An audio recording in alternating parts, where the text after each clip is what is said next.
Greetings, my fellow freeloaders, Southern thinkers. This is LO3's News Podcast. My name is Craig, transmitting from the beautiful Swampy Mingles in South Florida, and today's date is Thursday, November 22nd, 2018.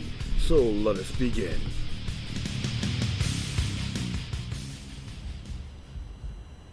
Good day, folks. Thank you for tuning in. Thanksgiving morning, early Thanksgiving morning to be exact. And I was just chilling along the New River of downtown Fort Lauderdale. And I'm not going to go too much up today before I start. A lot of interesting things are happening as usual. Stuff is being more inaccurate. People are questioning a lot of incidences. And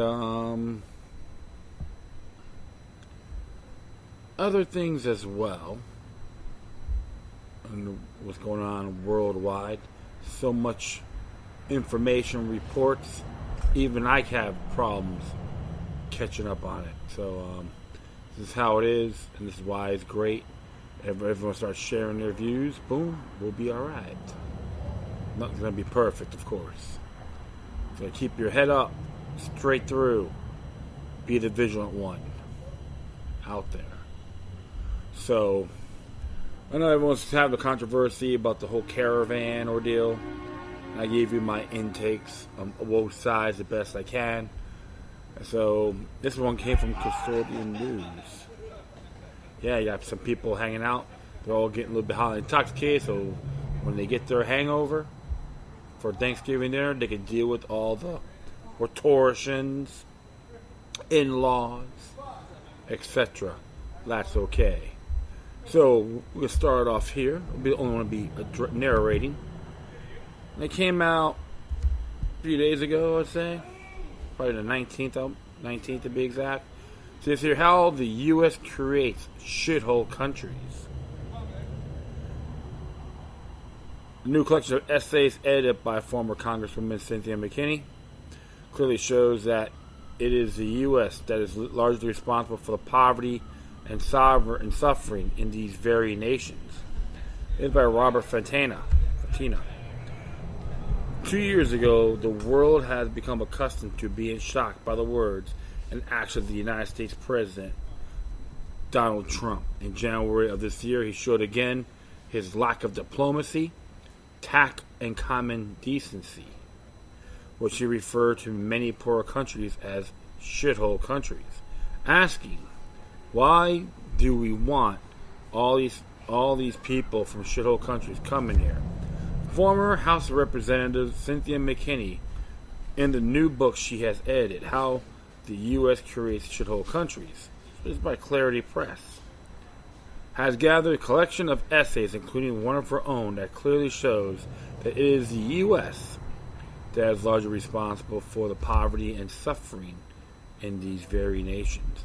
The first series of essays describes U.S. foreign policy and its true motives. In the essay, The End of Washington's Wars on the Cheap, the Saker sums up U.S. foreign policy as follows. Here is a template of our typical empire action. Find some weak country, subvert it, accuse it of human rights violations, slap on economic sanctions, trigger riots, and intervene militarily in defense of democracy, freedom, and self-determination, or some other combo of equally pious and meaningless concepts. The hypocrisy of such a policy is obvious. A weak and vulnerable nation is victimized by a far more powerful one. The U.S. has done this country countless times in its history, and there appears to be no appetite in the government to change. This introduction and explanation of U.S. foreign policy is followed by essays on some, but certainly not all, of the countries that have been victimized by the United States. Usually following this template, as McKinney said in her essay, Somalia is a U.S. template for all of Africa. While mouthing freedom, democracy, and liberty, the United States has denied these very aspirations to others, especially when it's inconvenienced the U.S. or its allies. In Mozambique and Angola. The U.S. stood with Portugal until it was the Portuguese people themselves who threw off their government, and voted in a socialist government that vows to free Portugal of its colonies. In the essay, how the U.S. perpetuates the Palestinian tragedy, Sami al-Iran writes, "It might be understandable, if detestable, for Israel and its Zionist defenders to circulate false characterizations of history and miss to advance their political agenda, but it is incomprehensible, indeed reprehensible, for those who claim to advocate the rule of law, believe in the principle of self-determination, and call for freedom and justice to all for this propaganda, or to become its willing accomplices in following much of America's political leaders' rhetoric or media coverage of the conflict. One is struck by the lack of historical context, the deliberate disregard of empirical facts, and the contempt for established legal constructs and precedents. The U.S. leads in these distortions with its officials proclaiming each time that Israel bombs Gaza that Israel has a right to defend itself. There is hardly mention of the brutal illegal occupation and blockade, never discussion of the fact that Palestine has no army, navy, or air force, and Israel's military is one of the world's most powerful, thanks to the U.S. It is never stated that international law allows an occupied people to resist the occupation in any way possible, including armed struggle. The countless United Nations resolution condemning Israeli actions in Palestine are ignored by U.S. officials. Once again, U.S. hypocrisy is on a very public display.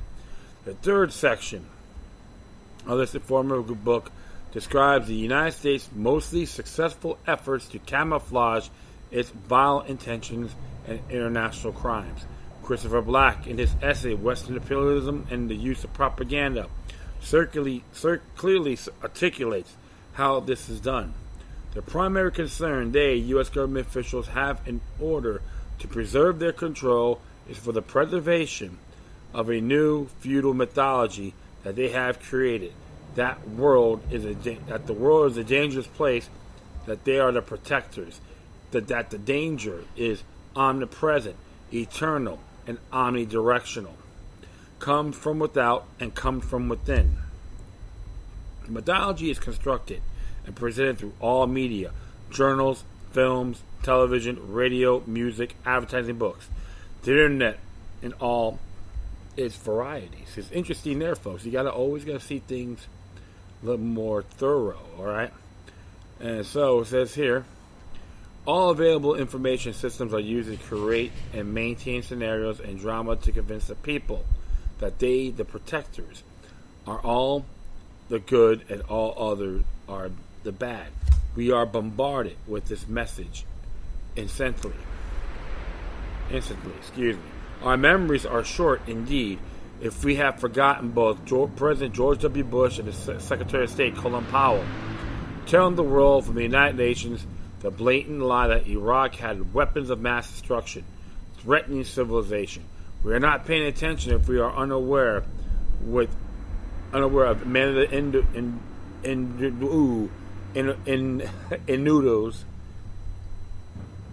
innuendos, given of the dangers of all Muslims. Yes, the government fosters fear, proclaiming subtly, and not so subtly, that there is danger everywhere. And it's the role of the mighty United States to protect the world, whether or not such protection is wanted or needed. Lastly, the U.S. itself can be described as a shithole country. Its many violations of international law and crimes against humanity are summarized by Richard Falk in his essay, The Shithole Phenomenon at Home and Abroad. This kind of nationalist pride covers up the blind side of crime to the greatest severities that we are being committed from the time of the earliest settlements, genocide against Native Americans, reliance on the barbarism of slavery to facilitate profitable cotton production, and the supposedly genteel lifestyle of the southern plantations.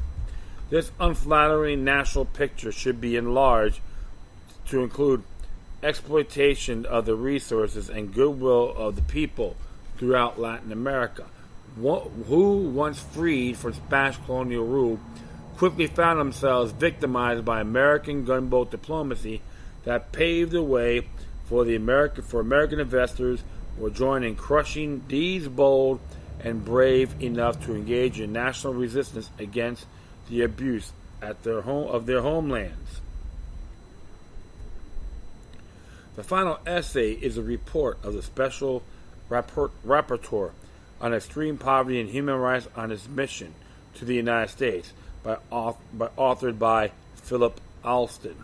While Trump decries shithole countries, the conditions that the U.S. put those countries in are not unknown in the U.S. A few facts from Alston's report will suffice. The U.S.'s immense wealth and expertise stand in the shocking contrast with the conditions in which vast numbers of its citizens live. About 40 million live in poverty, 18.5 million in extreme poverty, 5.3 million live in third world conditions of absolute poverty. It is the highest youth poverty rate in the Organization of Economic Cooperation and Development, and the largest infant mortality rates comparable OECD states. Its citizens live shorter and sicker lives compared to those living in all other rich democracies. Eradicable tropical diseases are increasingly prevalent, and it has the world's highest incarceration rate, one of the lowest levels of voter registration and among OECD countries, and the highest obesity level in the developed world. The United States has the highest rate of income inequality among Western countries. $1.5 trillion in tax cuts in December of 2017 overwhelmingly benefited the wealthy and worsened inequality.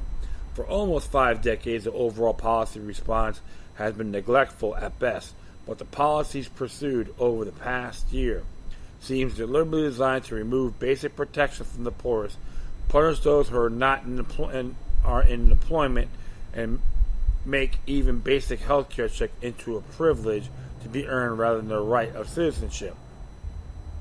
The information in these essays are all vigorously documented with extensive footnotes. The writing is clear and the facts are presented in a concise manner that is highly beneficial for the average reader academic. Anyone who questions U.S. policies at home and abroad, or has perhaps become more aware of such issues since Trump's election, how the U.S. creates shithole countries, is an indispensable read. So this is like a review on this book, which I'm going to have to check it out myself. Find it very interesting. And this is why you may be seeing what's going on with the caravan migrant scenario. I haven't heard anything about them going to the board and so forth, but you got to put a watch on that. But the question is this: Kio bono, who benefits? You can use bad U.S. foreign policies for over 100 years, especially for Honduras, or the Club of Rome. So you have to see that also. But that's why I always tell folks, when you have these discussions or subjects, multitask. Do homework on all sides. Then you can really share that with everybody else. This is how I see things. The United States is a federal corporation. Okay, that's from Title 28 U.S. Code Section 3002, subsection 15. Okay, we're considered a federal corporation based on that, which I find very unacceptable. And of course, you have the banksters, the centralized banking. They want to financially tax the crap out of everybody. Taxation is theft. And like they achieved all these areas, they want to bring your issues over here so they could be enslaved. It's not a form of capitalism, my friends, but Hamiltonianism. Very fascistic indeed when you look at what they have in common. So, hey, I encourage people to buy the book. I got to look it up myself. Read this book as well. But if you study U.S. foreign policies, then this is self-explanatory. But to those that haven't, do a little homework. And Cynthia McKinney, she got shafted by her own party up in Georgia because she had the courage to question 9/11. That's what happens, folks. Cater to the wicked and pathetic and punish the productive. That's the tyrannical way.